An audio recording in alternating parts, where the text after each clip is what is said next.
煮早餐啦，一隻雞蛋，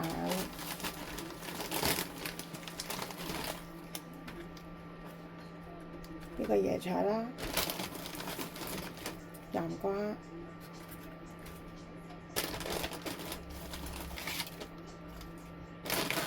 西蘭花，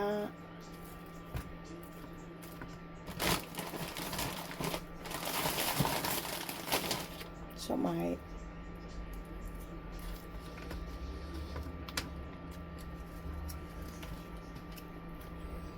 冇水冇油蒸雜菜，食得啦！呢個方法好好㗎，將嗰啲菜呢買返嚟之後呢，切咗佢，揾個袋裝住佢，然之後呢就擺喺個冰格嗰度。咁呢朝頭早起身之後呢，就可以呢擺晒落去蒸啦，跟住之後就可以搽晒面，跟住就好快有得食㗎啦。而且呢，佢雪過之後呢，嗰啲蔬菜呢都係一樣嘅，食嘅時候好似新鮮蔬菜咁好食嘅。咁呢個就係我非常之簡單嘅早餐啦，亦都係一個減肥餐嚟嘅。